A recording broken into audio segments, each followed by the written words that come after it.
എടത്തനാട്ടുകര അമ്പലപ്പാറ റോഡിൽ മുണ്ടക്കുന്ന് ഭാഗത്ത് വെച്ച് കാർ യാത്രക്കാരന്റെ മുന്നിലൂടെ കടുവ ചാടി. കാപ്പപ്പറമ്പ് സ്വദേശി അലസൻപാട്ടിൽ സാലിഹും കുടുംബവും എടത്തനാട്ടുകരയിലേക്ക് പോകും വഴി വ്യാഴാഴ്ച രാത്രി 7:30 സംഭവം.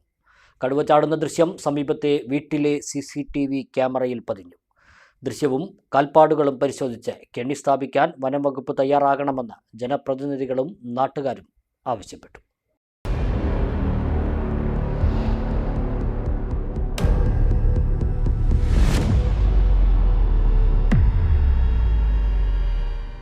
സ്വാലിഹും കുടുംബവും രാത്രി 7:30 കാപ്പപ്പറമ്പിൽ നിന്നും എടത്തനാട്ടുകരയിലേക്ക് പോകും വഴിയാണ് റോഡിന്റെ വലതുവശത്തു നിന്നും കടുവ ഇടതുവശത്തേക്ക് ചാടിയത്. ഒറ്റ കുതിപ്പിൽ റോഡ് മുറിച്ചു കടക്കുന്നതും ദൃശ്യത്തിൽ കാണാം. കടുവയാണെന്നതിൽ സംശയമില്ല. തൊട്ടടുത്ത് വെച്ചാണ് താനും കുടുംബവും കണ്ടതെന്ന് സാലിഹ് പറഞ്ഞു.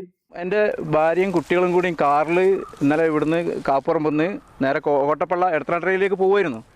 അപ്പോൾ പോണ വഴിയിൽ ഈ പാലത്തിൻ്റെ ഈ കാണുന്ന ചെറിയ പാലത്തിൻ്റെ തൊട്ടുമില്ല, അതായത് ഇവിടെ തന്നെ ഇപ്പം നമ്മൾ ഈ നിൽക്കുന്ന ഇവിടുന്ന് നേരെ അപ്പുറത്തെ ഇതൊരു പാടമാണല്ലോ, ഈ പാടത്തു നിന്ന് നേരെ അപ്പുറത്തെ പാടത്തേക്കാണ് കുതിച്ച് ചാടിയത്.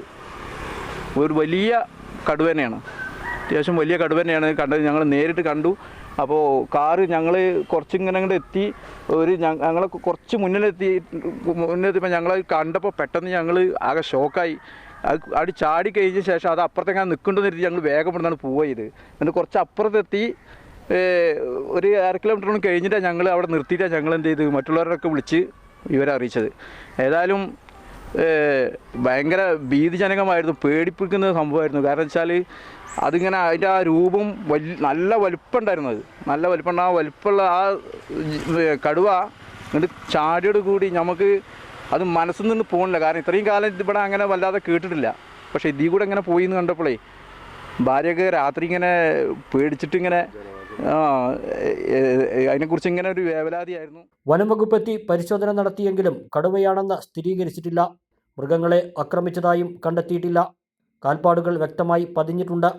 CCTV ദൃശ്യങ്ങളും കാൽപ്പാടുകളും വിശദമായി പരിശോധിച്ച് കൂട് സ്ഥാപിക്കാനുള്ള നടപടികൾ വനംവകുപ്പ് സ്വീകരിക്കണമെന്ന് അലനല്ലൂർ ഗ്രാമപഞ്ചായത്ത് അംഗം നിജാസ് ഉതുക്കുംപുറത്ത് ആവശ്യപ്പെട്ടു. ജനങ്ങളാകെ ഒരു ഭീകരത പെട്ടാണ് നിൽക്കുന്നത്.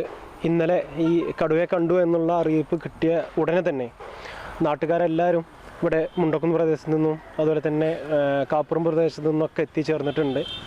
വലിയൊരു ജനക്കൂട്ടം തന്നെ ഇന്നലെ ഉണ്ടായിട്ടുണ്ട്. ഇപ്പോൾ സമീപ മാസങ്ങളിലൊക്കെ ഒട്ടിയാറ, അതുപോലെ തോടുകാട്, കേസുപറമ്പ്, ചൂരോട് ഭാഗത്തു നിന്നൊക്കെ പല ആളുകളും ഇത് കണ്ടു എന്നുള്ളത് പറഞ്ഞിട്ടുണ്ട്.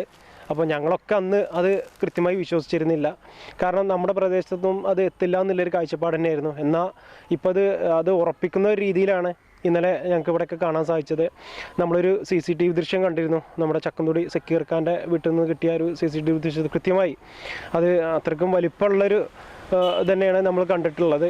അത് നമുക്ക് നോക്കിക്കാണുമ്പോൾ അത് കൃത്യമായിട്ടത് കടുവ എന്നുള്ളൊരു കാഴ്ചപ്പാട് തന്നെയാണ് നാട്ടുകാർക്കൊക്കെ വന്നിട്ടുള്ളത്. അപ്പോൾ ഈ ഉദ്യോഗസ്ഥരോട് നമുക്ക് പറയാനുള്ളത്, ഇവിടെയൊക്കെ കാൽപ്പാടും കാര്യങ്ങളൊക്കെ ഉണ്ട്, അത് കൃത്യമായി അത് പരിശോധിക്കണം. അതുപോലെ തന്നെ ഈ CCTV ദൃശ്യമൊക്കെ ഇന്നലെ വൈൽഡ് ലൈഫ് വാർഡനടക്കമുള്ള ഉദ്യോഗസ്ഥർക്ക് ഞങ്ങൾ വിട്ടുകൊടുത്തിട്ടുണ്ട്. അതുപോലെ തിരുവാവുന്ന ഡെപ്യൂട്ടി റേഞ്ച് ഓഫീസർ ഇന്നലെ രാത്രി വന്ന് പരിശോധന നടത്തിയിരുന്നു. അദ്ദേഹം പറഞ്ഞത് ഇത് കടുവയാണോ അല്ലെങ്കിൽ അത് പുലിയാണോ എന്നുള്ളത് കൺഫേം ആക്കാൻ സാധിച്ചിട്ടില്ല എന്നുള്ളതാണ് അദ്ദേഹം പറഞ്ഞത്.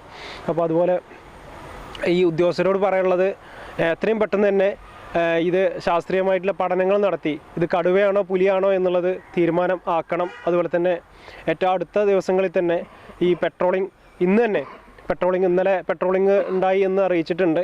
അതുപോലെ കൂട് സ്ഥാപിക്കേണ്ട നടപടികളടക്കം ഇവിടെ തയ്യാറാക്കണം എന്നുള്ളതാണ് ഈ ഒരു അവസരത്തിൽ പറയാനുള്ളത്. ജനവാസ മേഖലയിലൂടെയാണ് കടുവ വന്നത്. നിരവധി ആളുകൾ പുലർച്ചെ റബ്ബർ ടാപ്പിംഗ് ചെയ്യുന്ന സ്ഥലം കൂടിയാണിത്. കൂടാതെ അതിരാവിലെ ചെറിയ കുട്ടികൾ ഉൾപ്പെടെ മദ്രസയിലേക്കും ഈ വഴി പോകാറുണ്ട്. ജനങ്ങളുടെ ഭീതിക്ക് പരിഹാരം കാണാൻ വനംവകുപ്പ് അടിയന്തരമായി ഇടപെടണമെന്ന് കോട്ടപ്പാടം ഗ്രാമപഞ്ചായത്ത് അംഗം സാനിർ മണലടി പറഞ്ഞു. ഇവരും കൂടി കണ്ടതോടുകൂടി അത് കടുവയാണെന്ന് തന്നെയാണ് ബോധ്യപ്പെട്ടിട്ടുള്ളത്. അതിൻ്റെ അടിസ്ഥാനത്തിൽ ഈ ടാപ്പിംഗ് തൊഴിലാളികളൊക്കെ ധാരാളമായിട്ടുള്ള ഒരു പ്രദേശമാണ്. അതുപോലെ തന്നെ മദ്രസയിലേക്ക് പോകുന്ന വിദ്യാർത്ഥികൾ 6:30 മണിയാകുമ്പോൾ 6:30 സമയമാകുമ്പോൾ ഇവിടുന്ന് വിദ്യാർത്ഥികൾ മദ്രസയിലേക്ക് പോകും. ആ സമയത്തൊക്കെ വലിയൊരു പ്രയാസം നേരിടുന്ന ഒരവസ്ഥയാണ് ഇപ്പോൾ നിലവിലുള്ളത്. ഇപ്പോൾ ഇത് കേട്ടത് ഉൾപ്പെടെ ഇപ്പോൾ ഈ എടത്തനാട്ട് ഭാഗത്തേക്ക് പോകുന്ന പ്രദേശം എന്ന് പറഞ്ഞു കഴിഞ്ഞാൽ നമുക്കറിയാം റോഡിൻ്റെ ഇരുവശങ്ങളിലായിട്ട് ഒരുപാട് വീടുകളുണ്ട്. ഈ കാപ്പുറമ്പ് പ്രദേശത്ത് തന്നെ 600 സംതിങ് വീടുകളുള്ള സ്ഥലമാണ്. അപ്പോൾ ഈ പ്രദേശത്ത് ഒരുപാട് ആളുകൾ ജനങ്ങൾ തിങ്ങി നിറഞ്ഞു നിൽക്കുന്ന സ്ഥലത്ത് ഇതുപോലുള്ളൊരു വന്യമൃഗ ശല്യം, ഇതിനു മുമ്പ് ആന അതുപോലെ പന്നി അങ്ങനെയുള്ള മൃഗങ്ങളുടെ ശല്യമായിരുന്നു രൂക്ഷമായിട്ടുണ്ടായിരുന്നത്. ഇപ്പോൾ കടുവയും കൂടി വന്നു എന്നുള്ളൊരു ഭീതി വന്നപ്പോൾ ജനങ്ങളൊക്കെ ആകെ ഭീതിയിലാണ്. ചുരിയോട് മലയിൽ നിന്നുമാവാം കടുവ എത്തിയതെന്നാണ് നിഗമനം. റോഡ് മുറിച്ചു കടന്ന് തിരുവിഴാക്കുന്ന് കന്നുകാലി ഗവേഷണ കേന്ദ്രത്തിലേക്കാണ് കടുവ പോയിട്ടുണ്ടാവുക എന്നാണ് നാട്ടുകാർ പറയുന്നത്. മുണ്ടക്കുന്ന് പ്രദേശത്തിൻ്റെ പല ഭാഗങ്ങളിലായി നിരവധി ആളുകൾ കടുവയെ കണ്ടിട്ടുണ്ട്. വിഷയം അധികൃതരെ അറിയിച്ചാലും ഒരു നടപടിയും ഉണ്ടാവാറില്ലെന്ന് പ്രദേശവാസിയായ ലുക്മാൻ പെട്ടമണ്ണിൽ പറഞ്ഞു. പിന്നെ അലനല്ലൂർ ഹോട്ടൽ നടത്തുന്ന ഒരാളാണ് ഞാൻ. ഇവിടുന്ന് വെളുപ്പിന് 4:40 ഞാൻ ഇവിടുന്ന് വീട്ടിൽ നിന്ന് ഇറങ്ങൽ. ഞാൻ വീട്ടിൽ നിന്ന് ഇറങ്ങി മുണ്ടക്കുന്നമൊക്കെ എത്തുന്ന സമയത്ത് ഒരു ദിവസം മുണ്ടക്കുന്നത്തെ ഈ മെമ്പർ കുറച്ചപ്പുറത്തായിട്ടാണ്. അപ്പോൾ പിന്നെ മതിൽ ചാടിങ്ങാണ്ട് തെങ്ങുവളപ്പൊക്കെ എടുത്ത് ഒരു സാധനം ചാടുന്നത് കണ്ടു. കൃത്യമായിട്ട് എന്താണെന്ന് ദൂരനായതുകൊണ്ട് എനിക്ക് മനസ്സിലായില്ല. അതിനുശേഷം ഞാൻ നല്ലോണം ശ്രദ്ധിച്ച പോലെ പിന്നെ ഇപ്പോൾ ആഴ്ചയിൽ ഇത് പലരും വെട്ടവരും അവരവരൊക്കെ കണ്ടു എന്നിങ്ങനെ പറയുന്നുണ്ട്. ഇപ്പോൾ ഇന്നലെ സാലിമൂല്യരടക്കം CC ക്യാമറയിൽ കണ്ടുകൊണ്ട് നാട്ടുകാർ വിശ്വസിച്ചു. ഇനി ഇവിടുന്ന് അങ്ങോട്ട് ശ്രദ്ധിച്ചോളൂ എന്നുള്ളതാണ്. പിന്നെ മെമ്പർമാർ പറഞ്ഞ പോലെ തന്നെ നല്ലോണം ഇതിന് വേണ്ടി ഒരു ജാഗ്രത പുലർത്തിക്കാണ്ട് ഈ നാടിന് എന്തെങ്കിലും ഒരു രക്ഷ, ഒരു കൂട് നിയമിച്ച് കണ്ട് അതിനെ പിടിച്ച് കൊണ്ടുപോകാൻ വനപാലകർ ശ്രമിക്കുമെന്ന് കരുതുക. നേരമിരുട്ടിയാൽ പുറത്തിറങ്ങാൻ കഴിയാത്ത സാഹചര്യമായെന്ന് നാട്ടുകാർ പറയുന്നു. News bureau, Karinkallathani. അലനല്ലൂരിലെ സേവന രംഗത്ത് 80 വർഷത്തെ പ്രവർത്തന പരിചയമുള്ള പാലക്കാട് ജില്ലയിലെ class 1 super grade bank Alanallur service സഹകരണ ബാങ്ക് എന്നും ജനങ്ങളോടൊപ്പം.